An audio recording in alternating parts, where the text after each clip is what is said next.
ایک حدیث البتہ صحیح ہے، صحیح سند کے ساتھ، فضائل صحابہ کتاب ہے، احمد بن حنبل کی یہ روایت میں نے وہ 72 حدیث میں بھی شامل کی ہے کہ سیدنا علی رضی اللہ تعالیٰ عنہ کہتے ہیں کہ میری وجہ سے 2 گروہ گمراہ ہوں گے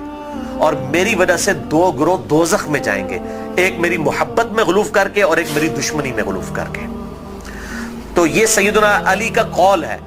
اور یہ محدثین کا پیٹ رول ہے کہ اگر کسی صحابی کا قول غیبی خبر سے متعلق ہو تو یہ امپلائیڈ ہوتا ہے کہ یہ نبی کے بتانے پر ہی موقوف ہے، یعنی نبی نے خبر دی ہے تب ان کو یہ مستقبل کی خبر پتا ہے، ورنہ نبی کے علاوہ تو کسی کے پاس علم غیب نہیں نہ ہوتا اللہ تعالیٰ کی طرف سے۔ کوئی اور شخص تو یہ دعویٰ نہیں کر سکتا میرے اوپر وحی نازل ہوتی ہے۔ تو نبی کو جتنا اللہ تعالیٰ علم غیب دیتا ہے، غیب پر اطلاع دیتا ہے، وہ امت تک پہنچا دی جاتی ہے۔ تو سیدنا علی جب یہ قول بیان کر رہے ہیں تو یقیناً یہ موقوف ہے نبی صلی اللہ علیہ وسلم کے بتانے کے اوپر۔ تو یہ 2 ایکسٹریم رویے امت میں آج تک موجود ہیں۔ لیکن اب مسئلہ یہ ہوتا ہے کہ چونکہ فرقہ واریت ہو جاتی ہے تو اہل سنت سے اگر آپ پوچھیں گے وہ کہیں گے جی وہ جس دوزخ میں جس گروہ نے جانا ہے نا وہ یہ رافضی شیعہ ہیں، دیکھیں سیدنا علی کے بارے میں کتنا غلوب کرتے ہیں۔ اچھا آپ شیعہ سے جا کے پوچھیں وہ کہیں گے جس بندے جنہوں نے حضرت علی کی دشمنی میں دوزخ میں جانا ہے وہ اہل سنہ ہے۔ یہ دیکھیں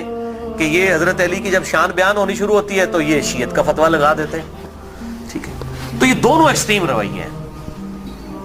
اہل سنت کے ہاں بھی ناسبی موجود ہیں جو سیدنا علی سے بغض رکھتے ہیں، آج تک موجود ہیں، اور ان کی زیادہ تر تعداد جو ہے وہ اہل حدیث اور دیوبند مکتبہ فکر کے اندر موجود ہے۔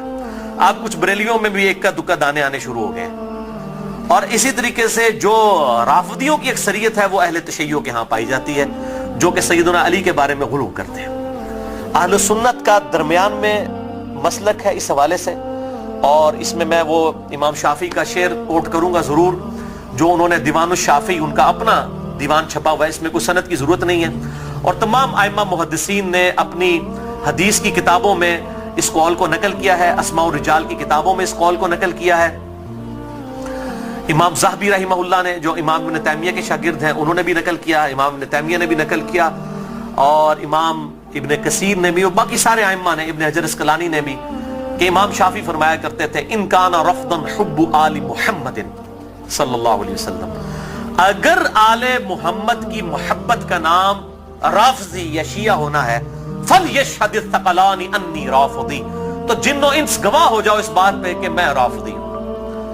کہ اگر سیدنا علی سے محبت کا نام شیعہ ہونا ہے اور تم مجھے بلیم کرتے ہو کہ میں علی سے محبت کیوں کرتا ہوں، آل محبت سے محبت کیوں کرتا ہوں، اس کی بنیاد پہ تم مجھے شیعہ کہتے ہو، تو گواہ ہو جاؤ میں شیعہ ہوں۔ اور میں نے اس میں پھر ایڈ کیا ہے کہ اگر آج امام شافعی زندہ ہوتے تو میں کہتا کہ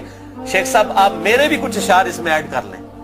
آپ نے تو کہا نا کہ اگر اہل بیت کی محبت کا نام رافضی یا شیعہ ہونا ہے تو میں ہوں رافضی، تو میں یہ کہتا ہوں کہ اگر نبی صلی اللہ علیہ وسلم کی محبت کا نام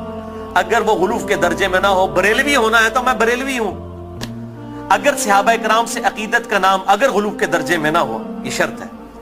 ادھر بھی معصومیت نہ کلیم کر دی جائے دیوبند کی طرح، اگر اس کا نام دیوبندی ہونا ہے تو میں دیوبندی ہوں۔ اور اگر کتاب و سنت کے منہج کو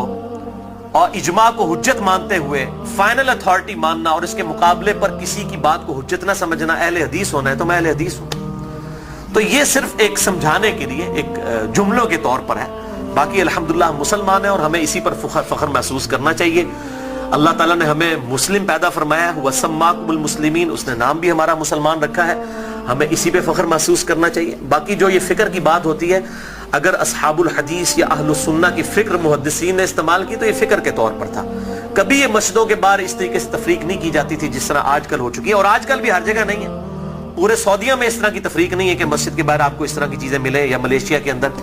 جن ملکوں کے اندر تھوڑی ہوش آئی ہے تو ان چیزوں سے چیزیں پاک ہیں۔ اور ایون ہمارے جو یورپ اور امریکہ کے اندر اگرچہ فرقوں کے نام پہ مسجدیں بنی ہیں لیکن کم از کم وہاں پہ اتنی ٹالرنس ہے کہ لوگ تمام کے تمام لوگ ایک جگہ پہ نماز پڑھتے ہیں، ایک دوسرے کے پیچھے نماز پڑھ لیتے ہیں۔